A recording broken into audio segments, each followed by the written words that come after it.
तो उसकी जितनी निंदा की जाए थोड़ी है।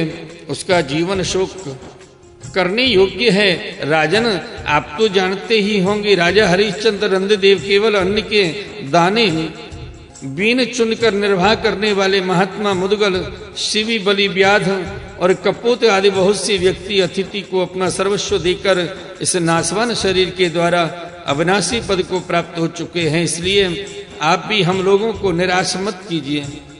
श्री सुखदेव जी कहते हैं, हे परीक्षित, जरासंध ने उन लोगों की आवाज सूरत सकल कलाइयों पर पड़े हुए धनुष की प्रतिंचा की रगड़ के चिन्हों को देखकर पहचान लिया कि ये तो ब्राह्मण नहीं क्षत्रिय हैं। अब वह सोचने लगा कि मैंने कहीं ना कहीं इन्हें देखा भी अवश्य है। फिर उसने मन ही मन यह विचार किया कि ये क्षत्रिय होने पर भी मेरे भय से ब्राह्मण का वेश बनाकर आए हैं। जब ये भिक्षा मांगने पर ही उतारू हो गए हैं, तब चाहे कुछ मांग लें, मैं इन्हें अवश्य दूंगा। याचना करने पर अपना अत्यंत प्यारा और दुष्ट शरीर देने में भी मुझे हिचकिचाहट ना होगी।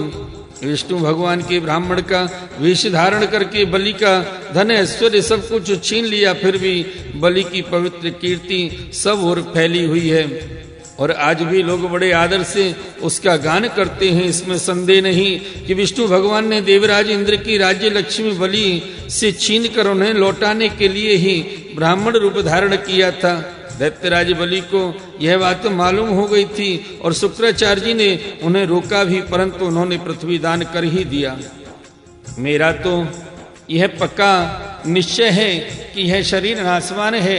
इस शरीर से जो विपुल यश नहीं कमाता और जो क्षत्रिय ब्राह्मण के लिए ही जीवन नहीं धारण कर सकता, उसका जीना व्यर्थ है। हे परीक्षित, सचमुच जरासंध की बुद्धि बड़ी उदार थी। उपर्युक्त विचार करके उसने ब्राह्मण वेशधारी श्री कृष्ण, अर्जुन और भीमसेन से कहा, ब्राह्मणों, आप लोग मन चाही वस्तु मांग लें। आप चाहें तो मैं आप लोगों को अपना सिर भी दे सकता हूँ। भगवान श्री कृष्ण ने कहा, राजेंद्र, हम लोग अन्न के इच्छुक ब्राह्मण नहीं हैं, क्षत्रिय हैं। आपके पास युद्ध के लिए आए हैं। यदि आपकी इच्छा हो तो हमें द्वंद्व युद्ध की भिक्षा दीजिए। देखो, ये पांडुपुत्र भीमसेन है और यह इनका भाई अर्जुन है और मैं दोनों का ममेरा भाई तथा आपका पुराना शत्रु कृष्ण हूं। जब भगवान श्री कृष्ण ने इस प्रकार अपना परिचय दिया, तब राजा जरासंध छटाका मारकर हंसने लगा और चिढ़कर बोला, अरे मूर्खों, यदि तुम्हें युद्ध की ही इच्छा है तो लो, मैं तुम्हारी प्रार्थना स्वीकार करता हूं। परंतु कृष्ण, तुम तो बड़े डरपोक हो, युद्ध में तुम घबरा जाते हो। जहां तक कि मेरे डर से तुमने अपनी नगरी मथुरा भी छोड़ दी तथा समुद्र की शरण ली है, इसलिए मैं तुम्हारे साथ नहीं लड़ूंगा। यह अर्जुन भी कोई योद्धा नहीं, एक तो अवस्था में मुझसे छोटा, दूसरे कोई विशेष पहलवान भी नहीं है, इसलिए यह भी मेरे जोड़े का वीर नहीं, मैं इसके साथ भी नहीं लड़ूंगा। रहे भीमसेन, ये अवश्य ही मेरे समान बलवान और मेरे जोड़ के हैं। जरासंध ने यह कहकर भीमसेन को एक बहुत बड़ी गदा दे दी और स्वयं दूसरी गदा लेकर नगर से बाहर निकल आया। अब दोनों रणोन्मत्त वीर अखाड़े में आकर एक दूसरे से भिड़ गए और अपनी वज्र के समान कठोर गदाओं से एक दूसरे पर चोट करने लगे। ये दाएं बाएं तरह तरह के पैंतरे बदलते हुए ऐसे शोभायमान हो रहे थे मानो दो श्रेष्ठ नट रंग मंच पर युद्ध का अभिनय कर रहे हों। हे परीक्षित, जब एक की गदा दूसरे की गदा से टकराती, जब ऐसा मालूम होता मानो युद्ध करने वाले दो हाथियों के दांत आपस में भिड़कर चटा रहे हों या बड़े जोर से बिजली कड़क रही हो।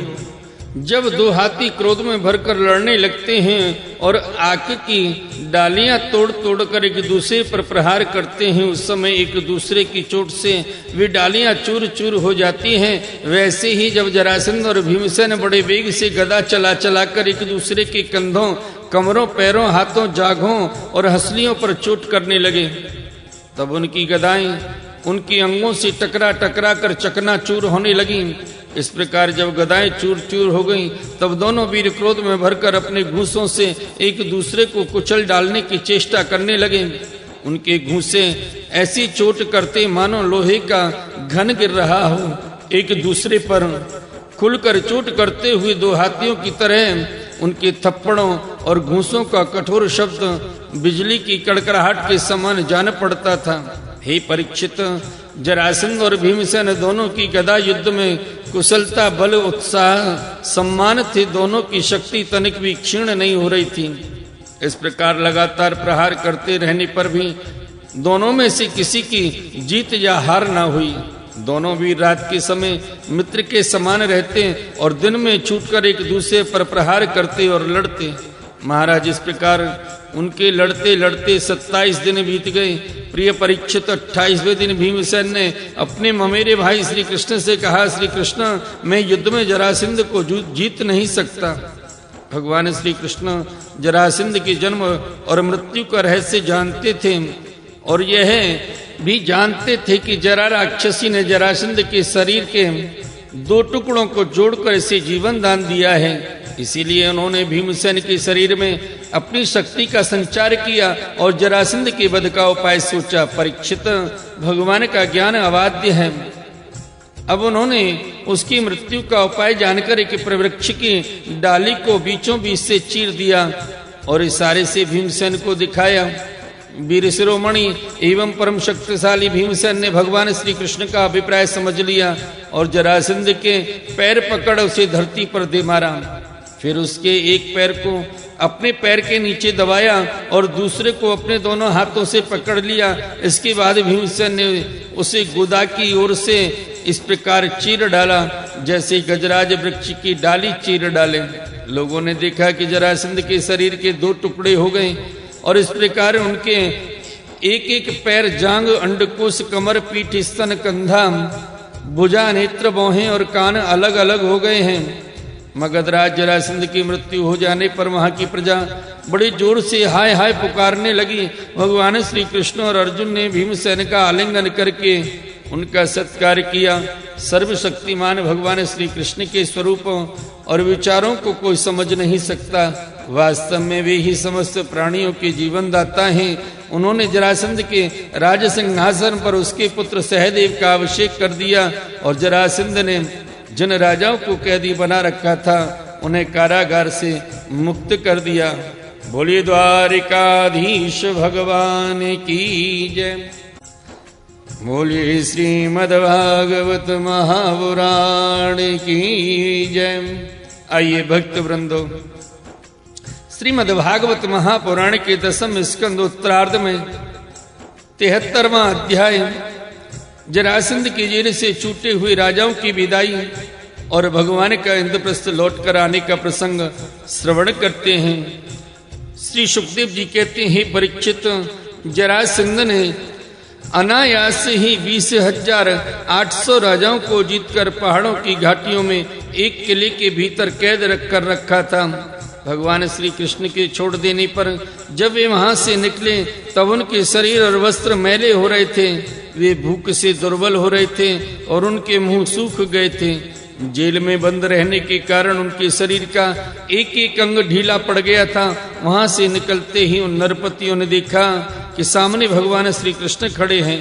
वर्षाकालीन मेघ के समान उनका सांवला सलोना शरीर है और उस पर पीले रंग की रेशमी वस्त्र पहरा रहा है। 4 भुजाएं हैं जिनमें गदा, शंख, चक्र और कमल सुशोभित हैं। वक्षस्थल पर सुनहरी रेखा श्रीवत्स का चिन्ह है और कमल के भीतरी भाग के समान कोमल रत्नारे नेत्र हैं। सुंदर वदन प्रसन्नता का सदन है। कानों में मकराकृत कुंडल झिलमिला रहे हैं। सुंदर मुकुट, मोतियों का हार, कड़ी, करधनी और बाजूबंद अपने अपने स्थान पर शोभा पा रहे हैं। गले में कौस्तुभ मणि जगमगा रही है और वनमाला लटक रही है।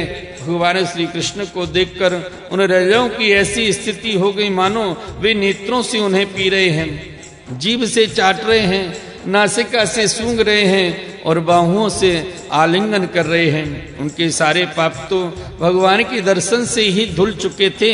उन्होंने भगवान श्री कृष्ण के चरणों पर अपना सिर रखकर प्रणाम किया। भगवान श्री कृष्ण के दर्शन से उन राजाओं को इतना अधिक आनंद हुआ कि कैद में रहने का क्लेश बिल्कुल जाता रहा। वे हाथ जोड़कर विनम्र वाणी से भगवान श्री कृष्ण की स्तुति करने लगे। राजाओं ने कहा, शरणागतों के सारे दुख और भय हर लेने वाले देव देवेश्वर सच्चिदानंद स्वरूप अविनाशी श्री कृष्ण, हम आपको नमस्कार करते हैं। आपने जरासंध के कारागार से तो हमें छुड़ा ही दिया, अब इस जन्म मृत्यु रूप घोर संसार चक्र से भी छुड़ा दीजिए, क्योंकि इस संसार में दुख का कटु अनुभव करके उससे उब गए हैं और आपकी शरण में आए हैं। हे प्रभु, अब आप हमारी रक्षा कीजिए। मधुसूदन, हमारे स्वामी, हम मगध राज जरासंध का कोई दोष नहीं देखते। हे भगवान, यह तो आपका बहुत बड़ा अनुग्रह है कि हम राजा कहलाने वाले लोग राज्य लक्ष्मी से च्युत कर दिए गए, क्योंकि जो राजा अपने राज्य ऐश्वर्य के मद से उन्मत्त हो जाता है उसको सच्चे सुख की, कल्याण की प्राप्ति कभी नहीं हो सकती। वह आपकी माया से मोहित होकर अनित्य संपत्तियों को ही अचल मान बैठता है। जैसे मूर्ख लोग मृग तृष्णा के जल को ही जलाशय मान लेते हैं, वैसे ही इंद्रिय लोलुप